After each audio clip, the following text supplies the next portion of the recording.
Hi, I'm Sam from the Untitled Life and welcome back to my channel. So if you've been watching my videos lately, you will know that we've been talking about behaviour, which is my expertise because I'm a qualified animal behaviourist. I'm going on to do my masters. Anyway, so what we're looking at is an assessing animal behaviour. So what that means is that you do this a lot when you're looking at rehoming an animal, or if you've got a litter of puppies, then you're going to train them for being guide dogs or assistance dogs. So the way you do this is through a number of temperament tests.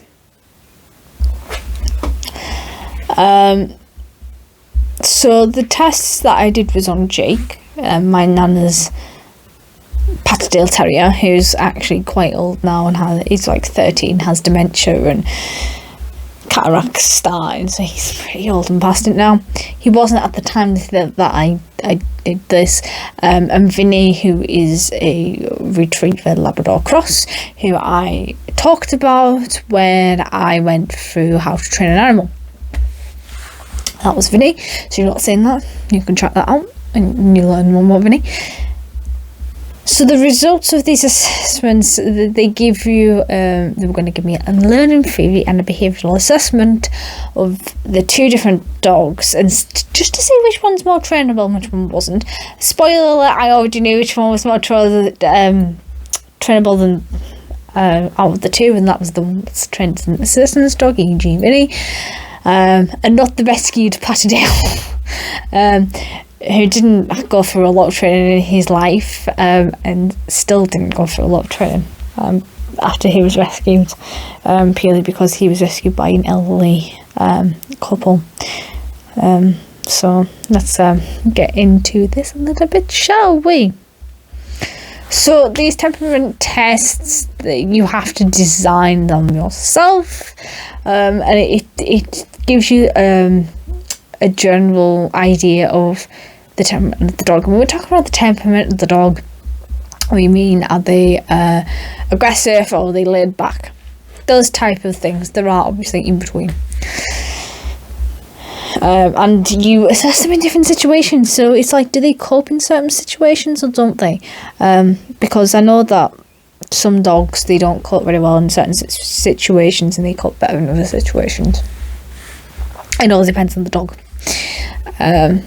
So like I said, they do this on, a lot of the time they did this on newborn puppies. Well, puppies that I say newborn, they're about 6 weeks and they're going off to be trained for whatever reason. If it's a guide dog, assistance dog, you know. So the test sheet that I had the owners and the dog's details, because that's very important in case something goes wrong. Then you can inform the owner that they're going to the vet, and then you can give the vet a bit of background information, since you may not know the dog. Obviously I know both the dogs' histories, but it was still important to have it documented. Okay. So then the sheet would take you through step by step through the different things that I was going to test for. So that was including aggression and how they were social with other dogs, how did they cope with that, and how social they were with humans. See, like I said, when we were rehoming animals, they go through this generally as well, so we know that whether they're ready to be rehomed, and B, what kind of family they need to be rehomed to. So let's start off with Jake. So Jake is my nana's dog. So my mum's dog. At that time, so when she rescued him, we believed he was about 5 years old, but we're not sure. And at this point in time, he was 10 when this was wrote. Like I said, he's now 13 and very old indeed. Okay, so I ended up filling the sheet out for my nana on her behalf, from my knowledge that I knew with Jake, because I was there when she rescued him and that initial meeting with him. So like I said, he's a rescue. A little known is about his history. However, when my nana got him, it was very apparent that he was scared of men, because he was very scared of my grandfather, and if a man was walking past him on the street, he would try to pull my nana over to the other side of the streets to avoid the man. He's improved. In fact, my nana's next door neighbour is a youngish male, and Jake absolutely will seek him out. He will literally seek him out if he knows he's around, just so he can get petted and fussed over. So yeah, we didn't want to cause the dogs any stress, unless I was the examiner. They both knew me, so they were both quite comfortable with me being there and watching what they were doing. So because he was a rescue, and this isn't the case with all rescues, but he never showed any interest in playing with toys. So that shows that his sociability skills a little bit low. He doesn't quite know what a toy was. He didn't know how to interact with a toy, and he didn't really know how to interact with other dogs. He does play with other dogs, but sometimes he'll see another dog and he will bark and bark and bark, and he will go for them, and he will act quite aggressive towards them. We don't know why. He likes some dogs, not others, but yeah. I mean, we've not been able to pick up a pattern of which dogs he likes and which dogs he doesn't, because he interacts with dogs that are smaller than him fine and bigger than him fine, both male and female, and there's nothing breed specific. I think it's just down to an individual, and we don't know what it is with certain individuals. So we were looking at his sociability, which I said didn't seem to be great. And we were looking at how sociable he was with humans and how he was sociable with doggies. So with people of all ages, he was very friendly. He's a little bit of attention seeker. He likes the attention, he likes to be patted. He likes to make sure you know that he's there. If you go into the house, you have to say hi to him first before my nana, because he won't have it any other way, because he's like there in your face unless he's asleep on the sofa. Because we think he's got a bit deaf too, so he doesn't always hear you coming in now. And like I said, he was getting better with males, especially those that he knew and trusted. So yeah, so like I said about I've talked about the neighbour and how he acts up with certain dogs. So yeah, I mean I had taken him on many other walks on many other occasions, and I've always seen how aggressive he can be with dogs. Why, we don't know. We just don't know why he is. But we knew for the fact that he did get on great with two friends, and they were female at the time, and that was my dog when she was alive, because she was the first dog Jake met. So we picked him up from the rescue centre and we brought him straight over to ours, and he interacted with Rosie fine. But Rosie was a bit of a floozy when it came to males, and he got on great with the late assistant's dog Quizzy, who was the predecessor to Vinny.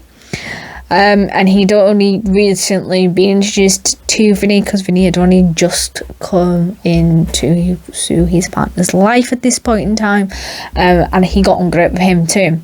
So that's what I'm saying, we couldn't work out what it was with certain dogs, because he got on with both males and females. So then we were looking at how aggressive he was with people and the dogs. And they were similar. He wasn't really aggressive to people, but he could be to dogs. So I assessed his learning ability, which was conducted by trying to get Jake to sit and give a paw. And he's a bugger. I'm not gonna lie. He's an absolute bugger. He's a turncoat, and it irritates the crap out of me, because I've got to treat my hand and I go, Jake, sit. He won't sit. at all. It doesn't matter how I say how I say sit, how many times I ask him to sit, he won't sit. My mum, on the other hand, or Sue, have a treat in their hand and they just go sit and he sits and he gets a treat, and I just can't work out for the life of me why he will do it for them and he won't do it for me. It frustrates the crap out of me so much when he won't do that. Oh, so I used a clicker and some food treats. However, Jake hadn't been clicker loaded, so if you want to know more about clicker loading, I suggest you look at the training video that I did, and that'll explain clicker loading. So he didn't know what was going on when I used the clicker. That clicking noise, he hadn't got a flipping clue what I was doing. It's like, what the hell are you doing, woman? So in the end, I just gave him a treat for taking part, because like I said, the little git won't sit for me at all. So I have a Kindle Fire, which is pretty much like a tablet, and so I've recorded all the information on there rather than having to keep writing it down, because if you're anything like me, when you write stuff down on a piece of paper and it goes poof and you never see it again. So remember Vinny? We're going on to him now, and I did train him with Vinny. And there's a cute little picture of Vinny here asleep in his basket with his dinosaur toy. I don't believe he has now. Anyway, so I completed Vinny's assessment and got his general information and details from his partner. Pardon me. And she'd only had him for 5 weeks at this point in time. So he's still bonding with her. So this is before I did any training with him, actually. So they were just out of the restriction period, because the way that charity works, that nobody's allowed to beat the dog or do anything with the dog for a certain length of time, and that gives the dog time to bond with the person that needs them the most, and they're going to do all these tasks for. So his history was obviously recorded by Canine Partners, because he was an adult dog at this point in time. He wasn't a puppy. So this risk assessment actually is something to do before you train a dog that isn't yours, basically. So this was actually all done before that training video that I did. So she basically told me what tasks he was able to do and what tasks he wasn't able to do. And I had seen him perform some tasks for her. And I'd also been around when, because he's an assistance dog, he has to go to the toilet when he's told to go to the toilet. He does go when he's working, when he's going to be working, that is. He does obviously go to the toilet and let us know when he does need on. We're not monsters, and so you can only go to the toilet when we tell you. No, it's only when he's going to be going out or he's going to be doing some work, and then he must go to the toilet when he's told. It's just to do with their reputation. So I asked her how he would react to male and females examiners, and he couldn't care less. A person's a person to him. He liked both males and females as long as he was getting the attention, because he's a very beautiful boy and he flippin' knows it. He sucks up all that attention and uses it to his advantage. So I actually ended up asking him a lot more questions than what I did my nana, purely because I didn't really know Vinny that well at this point in time. I'd only seen him a handful of times, and because that was still in this bonding stage, there wasn't an awful lot that it wasn't a way for me to get to know him. And like I said, the bond between me and him actually intensified when I did the training with him, because he got used to me, because I was like there almost every single day and I was working with him, and he does like to work. He's a very highly intelligent mind check. He's less intelligent. It's not that he isn't intelligent. He's never been challenged enough to use those brain cells of his. So unlike Jake, who had no interest in toys whatsoever, Vinny had a variety of toys, which you'll know from the training video.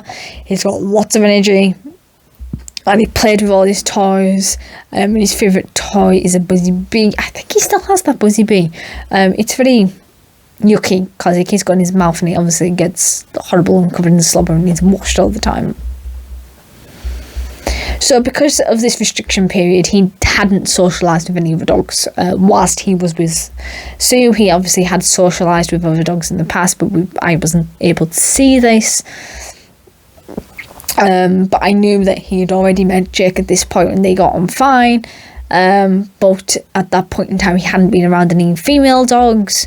But he gets on with them fine as well. I know that now. I wasn't aware of them. So we know that Vinny, in his very short life, he has socialised with many people.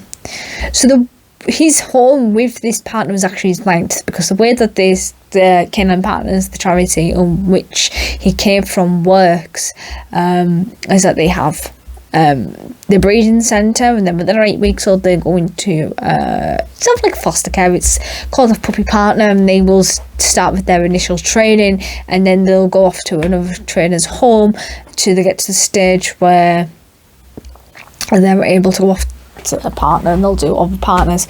So what had happened with Vinny was that Vinny actually was bred to be a guide dog and failed his guide dog assessment. So he actually stayed as a puppy, where we were breeder as a guide dog. He then went off to be trained as a guide dog when he was a couple of weeks old, probably 8 weeks old plus, and he failed that, so he went to Canine Partners and he did some training with some of them, until the point he got fostered out, partnered out, because they found he did successful for that partnership to fail.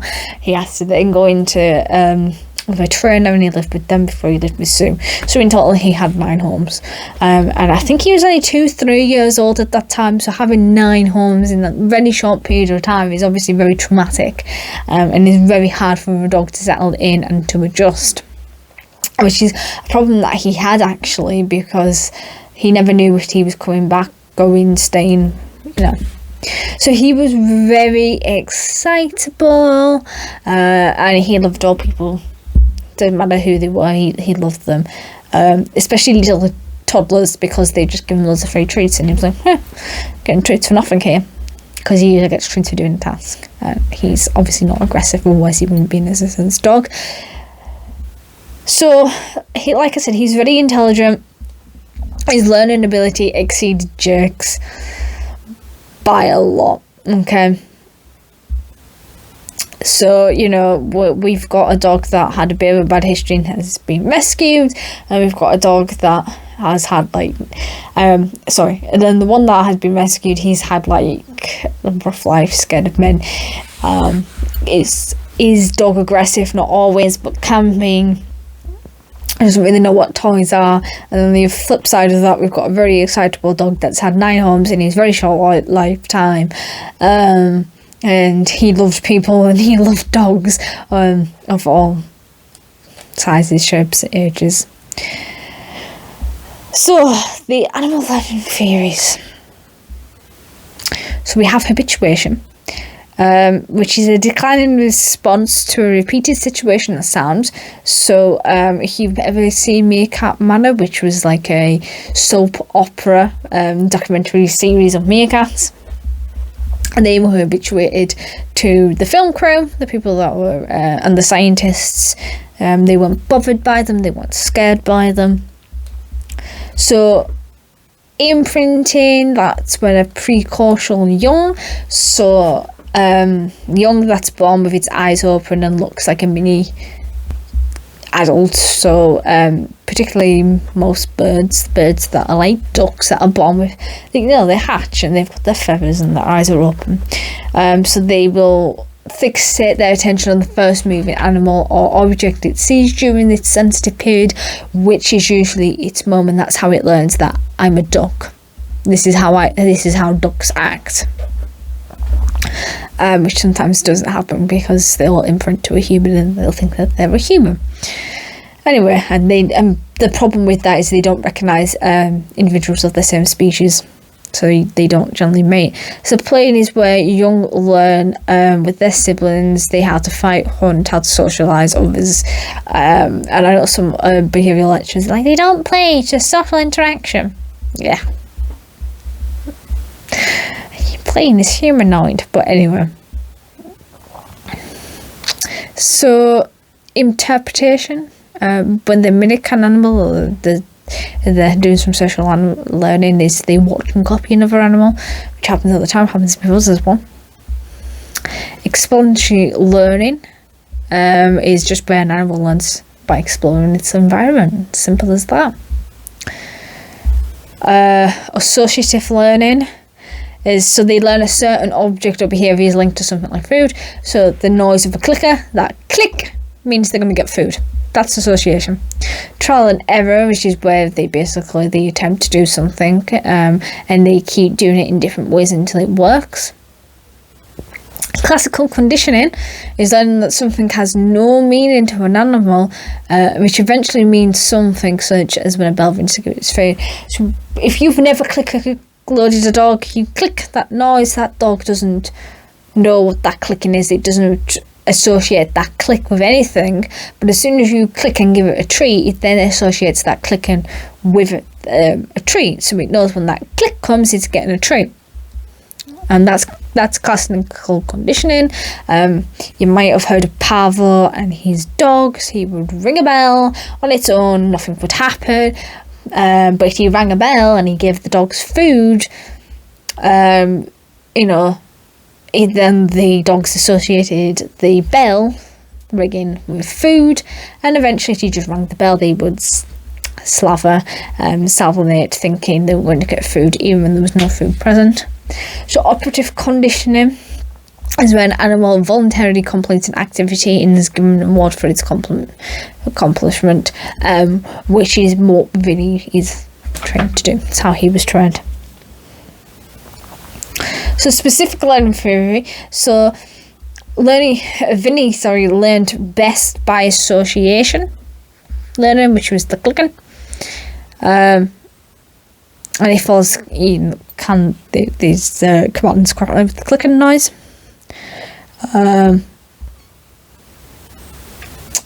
Whereas Jake was just terrible at this, not that it was his fault.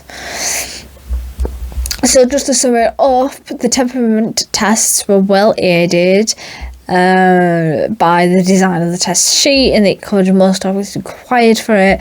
There was flexibility built to include any points that arose that did not have any specific entry. So like that other category in our times budget studies. And from the two dogs that I had the availability to work with, it would have been better if they had more, but I only had Jake and Vinny.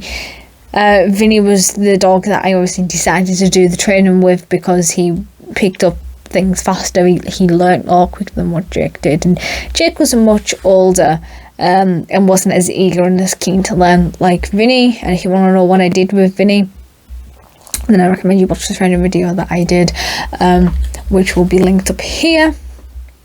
Any videos that animal related will be down here in a playlist.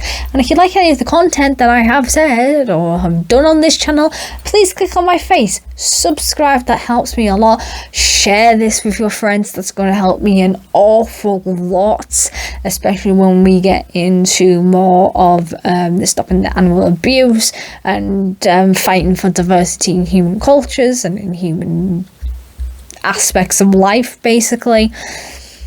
So yeah, don't forget to share that, and if there's any questions whatsoever, please drop them in the comments and I'll try my best to answer you and answer as many of you as possible. And that's it for me, and I'll see you in the next video. Bye.